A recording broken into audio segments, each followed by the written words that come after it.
Bonjour à tous. Cette vidéo s'adresse aux élèves de seconde du lycée Sainte-Élisabeth. Il s'agit du cours de statistique, cours qui est à lire pour mercredi 25 mars. La première partie du cours a déjà été donnée pour lundi 23 mars.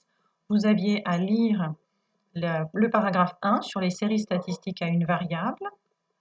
Vous aviez également déjà lu le paragraphe 2 sur les fréquences. Vous avez également déjà lu le paragraphe 3 sur, on va y arriver, ça défile, voilà, le paragraphe 3 sur la moyenne et l'écart type. Tout ça, c'est déjà vu. Aujourd'hui, nous allons lire ensemble le paragraphe suivant, le paragraphe 4, sur, hop, les voilà, sur les quantiles. Alors les quantiles, quantile est un mot qui regroupe la médiane et les quartiles, et puis d'autres indicateurs aussi, mais qui ne sont pas au programme et qu'on ne verra pas. Alors premièrement, la médiane. Je lis la définition avec vous. La médiane d'une série statistique est une valeur telle qu'au moins la moitié des valeurs de la série lui soit inférieure et au moins la moitié des valeurs de la série lui soit supérieure. Grosso modo, elle se trouve au milieu de la série statistique. Ce qu'il faut retenir, c'est la méthode, très important. Méthode pour déterminer la médiane. Pour déterminer la médiane, il faut trouver sa place dans la série. On dit aussi son rang. Première étape, on classe les valeurs dans l'ordre croissant. Croissant, c'est important, c'est du plus petit au plus grand. On calcule n sur 2, c'est-à-dire la moitié de l'effectif total. Vous pouvez aussi calculer 50% de l'effectif ou 0,5 fois l'effectif, ça revient au même. Et ensuite, troisième étape, deux cas sont possibles. Si n est impair, par exemple, vous avez 101 valeurs. Vous calculez 100 divisé par 2, ça fait 50,5. La médiane ne peut pas être la 50,5e, ça n'existe pas. À ce moment-là, on arrondit au supérieur, c'est-à-dire 51. Vous pouvez également trouver cette place en faisant n plus 1 sur 2. Donc dans notre exemple, n c'est 101.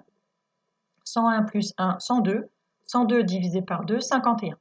Donc deux méthodes différentes pour trouver la place ou le rang de la série lorsque c'est impair. Par contre, lorsque n, l'effectif total, est pair, mettons que vous aviez 100 valeurs, vous calculez 100 divisé par 2, 50, ça tombe juste. Ça signifie que la médiane se situe entre la 50e et la suivante, c'est-à-dire la 51e. Vous devez donc calculer la moyenne entre la 50e et la 51e. Alors, quelques exemples pour mettre en œuvre cette méthode. Si vous avez 24 élèves dans la classe, et voilà les notes obtenues au DST de maths, elles ont été classées dans l'ordre croissant. Il y a 24 valeurs, on calcule n divisé par 2, ça fait 12. Donc il va falloir prendre la moyenne entre la 12e et la 13e donnée. 1, 2, 3, 4, 5, 6, 7, 8, 9, 10, 11, 12. La 12e est le 10 qui est ici, la 13e est le 11 qui est ici. Donc on prend la moyenne entre ces deux valeurs, 10 et demi. Ça signifie qu'au moins la moitié de la classe a une note inférieure ou égale à 10 et demi. Bah, c'est tous ceux qui sont avant 10. Et il y a aussi la moitié de la classe qui a une note supérieure ou égale à 10 et demi. Bah, c'est tous ceux qui sont après 10 et demi. Donc voilà un exemple avec un nombre pair. Avec un nombre impair, si j'avais que 23 élèves, donc là il y en a 24 par exemple, si j'enlève la dernière donnée, on a une classe avec 23 élèves. On calcule 23 divisé par 2, ça fait 11,5. On ne peut pas dire que la médiane est la 11,5e, ça n'existe pas. Alors on arrondit, on prend la 12e. 1, 2, 3, 4, 5, 6, 7, 8, 9, 10, 11, 12. La médiane, elle est égale à 10. Donc on n'obtient pas le même nombre que tout à l'heure, ce n'est pas la même série.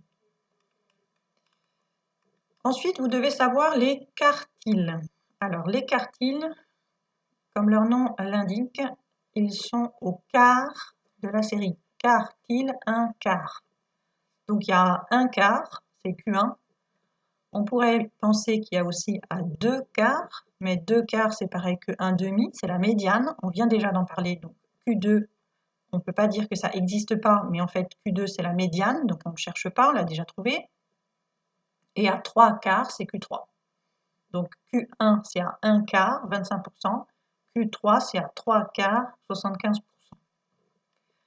Vous devez connaître la méthode pour déterminer Q1 et pour déterminer Q3. C'est la même méthode que pour la médiane, à une subtilité de près. Lorsque ça tombe juste ou pas juste, la technique n'est pas tout à fait la même. Donc, premièrement, on classe les valeurs dans l'ordre croissant. On calcule, deuxièmement, le quart de l'effectif, donc n divisé par 4. Et c'est là que ça change un petit peu par rapport à la médiane. Si ça tombe juste, on ne fait rien, on prend la valeur trouvée. Je rappelle que pour la médiane, si ça tombe juste, à ce moment-là, il faut prendre la moyenne entre la donnée qu'on a et la suivante.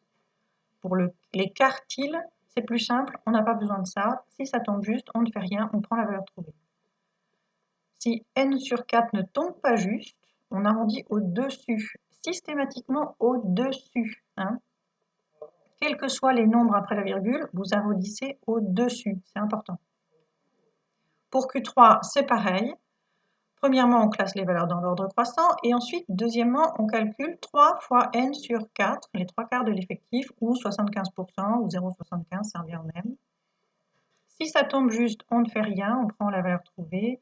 Et si ça ne tombe pas juste, on arrondit au-dessus, toujours au supérieur. Alors, on reprend notre classe de 24 élèves. Pour le premier quartile, on divise 24 par 4, ça fait 6. 6, ça tombe juste, donc on prend la sixième donnée. 1, 2, 3, 4, 5, 6. Q1 vaut 7. Pour le troisième quartile, on fait n fois 3 divisé par 4, c'est-à-dire 24 fois 3 divisé par 4, ça fait 18. Ça tombe juste, on prend la 18e donnée. 1, 2, 3, 4, 5, 6, 7, 8. 9, 10, 11, 12, 13, 14, 15, 16, 17, 18. On prend le 16 qui est ici. Alors maintenant, s'il y a un nombre impair ou un nombre qui n'est pas multiple de 4, par exemple, notre classe de 23 élèves, on a enlevé un des 20 à la fin. Alors, on calcule 23 divisé par 4, ça fait 5,75. Ça ne tombe pas juste, on prend la sixième donnée. Donc, on retrouve la même chose que tout à l'heure. Et pour Q3, on fait n fois 3/4. 23 fois 3/4 divisé par 4, ça fait 17,25. Alors, même si ça fait 17,25, c'est plus près de 17, mais on arrondit systématiquement au supérieur. Donc, on prend quand même la 18e donnée. Donc, on retrouve le 16. Un autre exemple, cette fois-ci, lorsque les données sont présentées dans un tableau d'effectifs. Il faut calculer les ECC, effectifs cumulés croissants. Vous avez vu ce que c'était que les ECC dans le paragraphe sur les fréquences. Je rappelle, le premier nombre est identique à l'effectif et ensuite on fait un petit triangle, 3 plus 7, 10, 10 plus 5, 15, 15 plus 9, 24, 24 plus 6, 30, 30 plus 12, 42, 42 plus 8, 50. On a besoin de cette ligne pour calculer la médiane, enfin pour déterminer, puisque ce n'est pas vraiment un calcul, pour déterminer les quartiles, la médiane, etc. Alors, on a donc trouvé qu'il y avait 50 valeurs en tout. 50 divisé par 4, ça fait 12,5. Ça ne tombe pas juste, on arrondit, on prend la 13e donnée. Il faut donc chercher la 13e donnée. Alors, on ne peut pas compter 1, 2, 3, 4, 5, 6, 7 comme ça. Ce n'est pas comme ça que ça marche. Il faut regarder dans les ECC.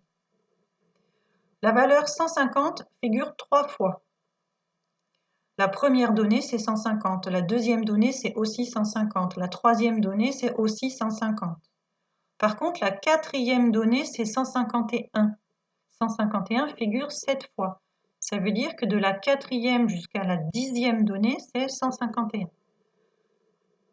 151 et donc ne convient pas pour le premier quartile parce que nous, on cherche la 13e donnée et que 151, ça finit à la 10e donnée. La 11e donnée est 156, ainsi que la 12e, la 13e, la 14e et la 15e.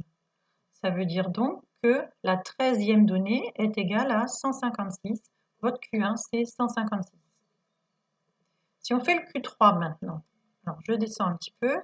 Q3, on calcule n fois 3/4, ça fait 37,5. Ça tombe pas juste, on prend la 38e. Ça sonne dans la rue, c'est une ambulance qui passe. Alors, la 38e donnée, où est-elle? Elle n'est pas ici, puisque ça s'arrête à la 3e. Elle n'est pas ici, ça s'arrête à la 10e. Elle n'est pas ici, ça s'arrête à la 15e. Elle n'est pas ici, ça s'arrête à la 24e. Ça n'est pas ici, ça s'arrête à la 30e. Ah, ici, ça va jusqu'à la 42e, ce qui veut dire que la 38e donnée est 163.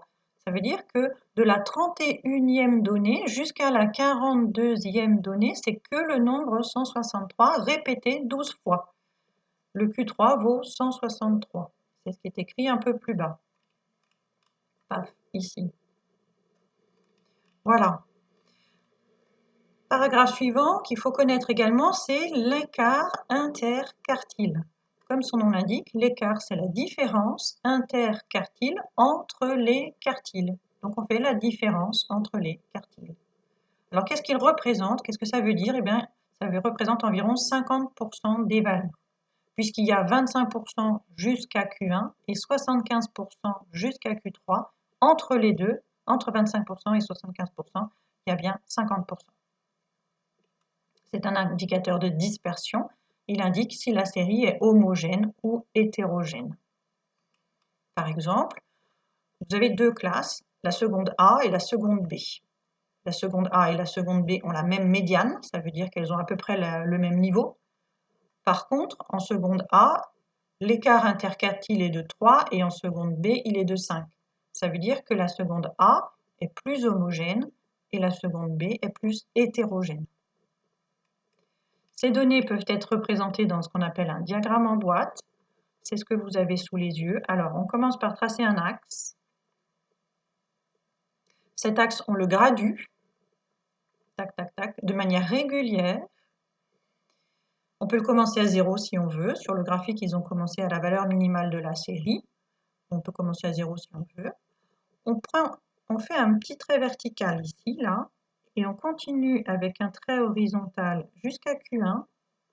À Q1, on fait un trait vertical un peu plus grand et on fait un rectangle jusqu'à Q3. Après Q3, on fait un trait horizontal jusqu'à la valeur maximale et un petit trait vertical là pour finir. Une fois qu'on a fait ça, on rajoute dans le rectangle la médiane. Attention, la médiane n'est pas toujours au milieu du rectangle. Même souvent, elle ne l'est pas. Et l'écart interquartile, c'est la longueur de ce rectangle-là. Plus ce rectangle est allongé, plus la série est hétérogène. Plus ce rectangle est court, plus la série est homogène. Voilà. Et puis, je vous ai donné un exemple avec des notes d'élèves qui vont de 11 à 18. Vous voyez qu'on a 11 ici, 18 ici. Et ici, ils ont calculé Q1 et Q3. Ah, on ne voit pas la médiane, ça a dû sauter à l'impression. Ce diagramme, je l'ai obtenu avec Numworks. Voilà, merci d'avoir écouté, travaillez bien, apprenez votre cours et faites les exercices. À bientôt.